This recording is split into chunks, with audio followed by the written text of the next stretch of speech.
پتا ہوتا ہے بھائی میں نے اللہ کو جواب دینا ہے، تو ایک فارمیلٹی سی پوری ہو رہی ہے، آ رہے ہیں جا رہے ہیں. تو میں یہ کر رہا تھا کہ جب آخرت پر پورا یقین نہ ہو یا ہو تو معمولی سا ایک شبہات ہوں، تو عمل میں جو جان ہے نا وہ کیا ہو جاتی ہے، ختم. اور پھر انسان خواہشات کو زیادہ فالو کرتا ہے. وہ دین کو بھی اس حد تک فالو کرے گا جس حد تک خواہشات اس کو فالو کرنے دیں گی، کیونکہ دین کی ہر چیز ایسی تھوڑی ہے جس میں معاشرہ رکاوٹ ڈالے. بہت ساری دین کی چیزیں ایسی ہیں معاشرہ کہتے ہیں چلو بھائی کر لو، ماشاءاللہ اچھی بات ہے یار، اگر کر لو تو ٹھیک ہے، نماز پڑھ لو، روزہ رکھ لو. کچھ چیزیں تو معاشرہ بھی اجازت دیتا ہے، وہ بھی 5 ٹائم پابندی سے نماز کی وہ بھی اجازت نہیں دے گا کہ آپ بہت زیادہ نمازی بن گئے، پروفیشنل نمازی جسے کہتے ہیں. تو جب آخرت پر پورا یقین نہیں ہوتا تو انسان پھر کیا کرتا ہے کہ یار پہلے خواہشات، جو موٹی موٹی خواہشات ہیں نا وہ پوری، جس میں سب سے پہلے پیسہ ہے. پیسے پہ لوگ کمپرومائز نہیں کرتے، کیونکہ غریب آدمی کو دنیا کا ناکام انسان سمجھا جاتا ہے. خواہشات کس سے پوری، غریب پوری کرتا ہے یا مالدار؟ بھائی غریب آدمی کا بریانی کھانے کا دل چاہے گا تو جیب میں پہلے ہاتھ ڈالے گا کہ پیسے ہیں یا نہیں. نکل آئے تو پھر 10 دفعہ سوچے گا یہ اگر بریانی میں خرچ کر دیے تو گھر میں بچوں کے لیے کھچڑی پکانے کے پیسے بھی بچیں گے کہ نہیں بچیں گے. تو وہ یہ ساری چیزیں جب سوچتا ہے نا تو وہ جیب سے ہاتھ واپس نکال لیتا ہے. ایسے ہی ٹھیک ہے، پیسہ ہو تو بریانی کیا. پیسے والے آدمی تو سوچ رہا ہوتا ہے کہ سب کچھ کھا کھا کے تھک گئے ہیں، اب کیا کھائیں یار. تو باتیں ہو رہی ہوتی ہیں نا دوستوں میں، یار وہ بیف نہیں، ہمیں بیف رہنے دے، ایسا کر مٹن لے آ. مٹن نہیں یار، ایسا کر مٹن کو چھوڑ تو چکن لے آئے. ابے چکن تو کل بھی کھایا تھا یار. ہوٹل میں یہی بات ہو رہی ہوتی ہے نا، ابے چکن تو کل کھایا تھا، ایسا کرو ملائی بوٹی صحیح رہے گی. ابے ملائی بوٹی، چل ایک ملائی بوٹی لیا. ایسے نا بیزاری سے، پیسے بہت ہیں ٹھیک ہے نا. ایک ایسا کر، وہ اس کو جب آرڈر دے رہے ہوتے ہیں نا، ایک ایسا کر ملائی بوٹی لیا. اور چانپیں ہیں، وہ چانپ کو کیا کہتے ہیں آج کل، ایک بڑا اچھا سا نام آیا ہے. خیر یار ایک بڑا مشہور نام ہے چانپوں کا، چلیں چھوڑیں، چانپیں ہی صحیح ہیں. تو ایسا کر چانپیں لیا، اور رائس میں جو ہے نا افغانی پلاؤ لیا. بس 15-20 چیزیں لا کے پھر بچاتے کیسے ہیں، وہ اتنا سارا بچایا، ایک ادھر سے چکھا ایک ادھر سے چکھا. تو مالدار آدمی کو تو سمجھ میں نہیں آ رہا ہوتا کہ ساری خواہشات پوری ہو گئی، اب کیا کروں میں. ایک ہی خواہش پوری نہیں کر رہا ہوتا، دوسری شادی والی، باقی ساری خواہشات یہ ایسی خواہش ہے جس کو لے کے قبر میں دفن ہو جاتا ہے بیچارہ. یہ مالدار بھی پوری نہیں کرتا. اس کے علاوہ جتنی خواہشات ہیں بتاؤ کوئی خواہش چھوڑتا ہے. تو میرا تو ہر ایک سے واسطہ پڑتا ہے نا، کمپنی کے مالکان بھی آتے ہیں کچھ مشوروں کے لیے، تو ایسے ایسے ارب پتی لوگ، کروڑ پتی لوگ آتے ہیں. میں حیران ہو جاتا ہوں یار کیا کتنا پیسہ اللہ نے. نوجوان آدمی کہتا ہے میں اسپین سے ناشتہ منگواتا ہوں. بڑے بھائی کہہ رہے وہ ہمارے ہاں جو مکھن ہے وہ اسپین سے آتا ہے، جیم وہاں کا اچھا ہوتا ہے، جاپان کا. ملکوں کے نام میں بھول رہا ہوں، اب میں نے کوئی یاد تھوڑی کر کے رکھے ہوئے تھے کون سے ملک کا جیم. ہم نے تو یہیں سے خریدنا ہے بھائی، ادھر سے. جس ملک کا بھی جیم اچھا ہو ہم نے کہاں سے خریدنا ہے. وہ جو پرچون کی دکان ہے بھائی، تو جو ذرا سستا والا ہمیں نکال کے دے دے صحیح ہے نا، 50 روپے کم میں جو مل رہا ہے وہ دے دے بھائی تو ہمیں. ایسے ہی ہمارے ایک دوست تھے، وہ بھی کہہ رہے تھے میں نے یہ بادام جو ہے نا پتہ نہیں ایران سے منگوائے ہیں، یہ پستہ جو ہے یہ پتہ نہیں چائنا کا ہے، یہ فلانے یہ اخروٹ وہاں کا ہے. تو ہمیں مذاق سوجا، ہم نے کہا یہ مونگ پھلی کھائیں. کہہ رہے کہاں کی؟ میں نے کہا فلسطین سے منگوائی ہے میں نے. ٹھیک ہے پھینک رہے ہو تو بھائی ہم نے بھی تھوڑی سی پھینک دی، کیا ہے. تو دولت مند آدمی جو ہے نا، دولت مند آدمی، مالدار آدمی کے پاس تو پیسہ اتنا ہے کہ اس کو سمجھ میں نہیں آ رہا کہ میں کروں کیا. تو اب جب آخرت پر پورا ایمان نہیں ہوتا تو انسان خواہشات کو پھر، بھئی جب سب کچھ یہی دنیا ہے تو یار مزے ہونے چاہیے نا. لائف کو کیا ہونا چاہیے، انجوائے کرو، انٹرٹینمنٹ ہو. یہ والی فلم دیکھ لی اب دل بھر گیا، اب کوئی دوسری فلم اسی ٹائپ کی کہانیوں سے دل بھرا تو اب تھوڑا فلم کا اسٹائل بھی چینج ہونا چاہیے، ٹھیک ہے نا. تو مختلف فلمیں دیکھ لی، ڈرامے دیکھ لیے، سارے انٹرٹینمنٹ، اس کے بعد بھی کم بخت آخر میں بور ہو رہے ہوتے ہیں. یار کیسی بورنگ لائف گزر رہی ہے. غریب آدمی بور نہیں ہوتا، وہ تو اسی بریانی کے چکر میں نا جو اس دن رہ گئی تھی سوچنے کے لیے اس کے پاس ٹائم ہوتا ہے نا، وہ اسی کو سوچ رہا ہوتا ہے، تو بور نہیں ہوتا وہ. تو خیر کہاں سے کہاں بات چلی جاتی ہے یار. تو خواہشات جو ہے نا، انسان کی خواہشات، وہ خواہشات جب آخرت پر پورا یقین نہیں ہوتا، ایمان نہیں ہوتا، تو انسان ہدف کس کو بناتا ہے؟ خواہشات کو. اب ہر وہ چیز جو اس کی لائف میں انٹرٹینمنٹ کو ختم کرنے کا یا کم کرنے کا ذریعہ بن رہی ہو، وہ اسے قبول نہیں کرتا. چاہے وہ اصطلاحی اعتبار سے یعنی نام کا مسلمان ہی کیوں نہ ہو، غیر مسلم تو دور کی بات ہے، مسلمان ہی کیوں نہ وہ بھی نہیں کرتا۔ اکثر آج کل تو اکثر مسلمان شریعت کو فالو، پوری شریعت کو فالو نہیں کرتے، اتنی کرتے ہیں جتنی کلچر اجازت دیتا ہے۔ اب ہوتا یہ ہے کہ اس معاشرے میں جہاں ایمان کی کمی ہے، لوگ خواہشات کے پیچھے چل رہے ہیں، کوئی ایک سر پھیرا پیدا ہو جائے جو کہے میں شریعت کو فالو کروں گا، تو وہ غلط راستے پہ ہے یا سیدھے راستے پہ؟ تو پبلک اس کو کیا کہہ رہی ہوتی ہے؟ غلط راستے پہ۔ ابھی ہمارے ایک دوست کا واقعہ ہوا ہے، ان کی کسی کوئی رشتہ دار خاتون نے کسی ملک میں غیر مسلم مرد سے نکاح کر لیا۔ یورپ میں، امریکہ میں اس طرح کے واقعات ہو رہے ہیں، اللہ تعالیٰ سب کو اپنی پناہ میں رکھے۔ تو کفر ہے سیدھا سیدھا، زنا پہ آپ نکاح کا لیبل لگائیں، یہ تو برائی پہ آپ نے، شراب پہ آپ حلال کا لیبل لگا کے اس کو پی رہے ہیں، یہ تو کفر ہے نا، اللہ کی آیات کے ساتھ مذاق ہے۔ بھائی شراب کو شراب سمجھ کے پیو، گناہگار ہو تو اللہ سے توبہ کرو، اللہ توبہ کی توفیق دے۔ گناہ کو گناہ سمجھ کے انسان کرتا ہے تو وہ گناہ ہے، اس کی سزا پانے کے بعد ایک دن جہنم سے نکل جائے گا، کیونکہ ایمان کی برکت ہے، برائی کو برائی سمجھتا تھا۔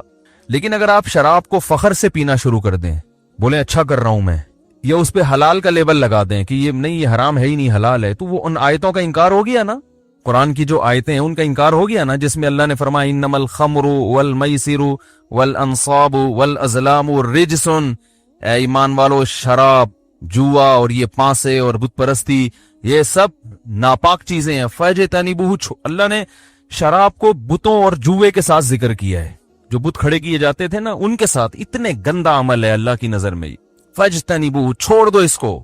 صحابہ نے یکدم چھوڑ دیا، اللہ نے کہہ دیا نجس، تو پھر بھی اگر آپ نہیں چھوڑتے اس کو تو آپ کہو میں غلط کر رہا ہوں۔ اب آپ دو طریقے ہوں گے جس سے اگر انسان برائی کو برائی سمجھ کے کرتا ہے نا تو بھی مسلمان ہے، کیونکہ نبی کا امتی ہے، نبی کی تعلیمات کو فالو کرنے کا التزام کیا اس نے، نہیں ہو رہا، سزا پائے گا جہنم میں، اور انشاءاللہ نبی کی شفاعت کی برکت سے نکل جائے گا۔ لیکن اگر آپ نے شراب کو یہ کہہ دیا کہ یہ حلال ہے، تو یہ قرآن کی آیت کا انکار ہے یا نہیں ہے؟ تو اللہ کو غضب آئے گا، میں کہہ رہا ہوں حرام ہے، تو کہاں سے کہتا ہے کہ حلال ہے؟ یا آپ نے شراب کو غلط سمجھا مگر آپ اس غلط پہ فخر کر رہے ہیں، آپ کہہ رہے ہیں حرام ہے تو ہوتا رہے، یہ تو اسلام نے ایسے ہی حرام کر دیا، میں تو پیوں گا، فخر کر رہے ہو، کوئی ہے روکنے والا تو روک لے مجھے، ہم تو صحیح کر رہے ہیں، یہ تو ڈپریشن کا علاج ہے بھائی، پاگل ہیں جو لوگ شراب نہیں پیتے، چھوڑو ان مولویوں کے چکر میں نہیں پڑو۔ تو یہ بھی گناہ پہ فخر کے ساتھ ہے نا، یعنی کوئی آپ اللہ سے پھڈا کر رہے ہو۔ بھائی دیکھو، ایک پولیس والا آپ کو دیکھ لیتا ہے، آپ نے گاڑی میں سیٹ بیلٹ نہیں باندھی ہوئی، ٹھیک ہے نا، تو پولیس کے احترام میں آپ کم از کم اس وقت باندھ لیتے ہو کہ یار یہاں سے گزر جائیں پھر کھول لیں گے، لیکن آپ اس کے سامنے سیٹ بیلٹ کھول کے جا رہے ہو، پولیس والے نے دیکھا آپ کو ہاتھ دیا تو آپ کیا کر لیتے ہو؟ سوری کر لیتے ہو، یار غلطی ہو گئی، آئندہ خیال کروں گا۔ ممکن ہے پولیس والا چھوڑ دے، چل یار جا، آئندہ شکل سے کچھ شریف آدمی لگ رہا ہے، باتیں بھی شرافت والی کر رہا ہے، چل جا، ہو سکتا ہے چھوڑ دے، اور یہ بھی ہو سکتا ہے کہ پینلٹی لگا دے، جرمانہ لگا دے۔ تو آخرت کا بھی معاملہ ایسا ہے، گناہ ہو گیا تو ہو سکتا ہے آپ کی نیکیاں اتنی ہو کہ اللہ اس گناہ کو ختم کر دے، ویسے ہی معاف کر دے۔ یہ بھی ممکن ہے کہ نبی کی شفاعت کام آ جائے، یہ بھی ممکن ہے کوئی خاندان میں کوئی شہید ہو، کوئی حافظ ہو، عالم ہو، وہ بخشوا دے، بہت سارے آپشن ہیں مسلمان کے پاس۔ لیکن اگر ایک بات بتاؤ، آپ سیٹ بیلٹ نہیں تھی، پولیس نے آپ کو روکا، آپ پولیس کے سامنے کھڑے ہو گئے، آپ نے کہا سوری نہیں کر رہے، آپ کہہ رہے ہو ہاں تو میں نہیں باندھتا تو کیا کر لے گا میرا ہے؟ بھائی نہیں باندھ رہا میں سیٹ بیلٹ، وہ آپ کو لا کی کتاب دکھاتا ہے کہ دیکھو لا میں یہ لکھا ہوا ہے کہ سیٹ بیلٹ باندھنا ضروری، حکومت پاکستان کا قانون ہے، آپ کہتے ہو میں اس قانون کو نہیں مانتا، پولیس والا چھوڑے گا آپ کو؟ ایک صورت میں چھوڑے گا کہ آپ اس سے بھی بڑے کوئی پولیس والے ہو، کیا خیال ہے؟ اس سے بڑے آفیسر ہو تو چھوڑ دے گا، سر آپ جائیں، آپ کا ملک جانے، ہم تو چھوٹے لوگ، آپ کا کیا؟ لیکن اگر آپ چھوٹے ہو تو یہ بدماشی برداشت کرے گا؟ کبھی برداشت، یہ تو بغاوت میں آ رہی ہے نا یہ بات، کہے گا نہیں بھائی نہیں چھوڑوں گا میں۔ تو جب اللہ تعالیٰ نے کہہ دیا کہ یہ چیز حرام ہے، آپ گناہ سمجھ کے کر رہے ہو، بخشش کا آپشن کسی درجے میں ہے، نہیں تو سزا مل کے تو بخشے ہی جاؤ گے، سزا پانے کے بعد، وہ سزا بھی تھوڑی نہیں ہے، اللہ سب کو بچائے۔ لیکن آپ کہہ رہے ہو کہ میں تو پیوں گا، کوئی روک سکتا ہے تو روک لے، کوئی غلط نہیں، میں اس قانون کو ہی نہیں مانتا، میں اسلام کے اس قانون کو غلط سمجھتا ہوں، تو میرے بھائی پھر یا تو اللہ سے اگر بڑے ہو پھر تو چھوٹ جاؤ گے، یا آپ کے پاس کوئی ایسی سفارش ہو جو معاذ اللہ سے بھی کسی بڑی ذات کی سفارش ہو، جس کی اللہ بھی اس کے سامنے عاجز، معاذ اللہ عاجز آ جاتا ہو۔ ظاہر ہے ایسا تو کوئی بھی نہیں ہے۔ اس مائک کو کیا ہو رہا ہے بھائی؟ کچھ لگ رہا ہے کچھ نہیں، یہ مائک کی بیٹری مجھے لگ رہا ہے کمزور ہو رہی ہے،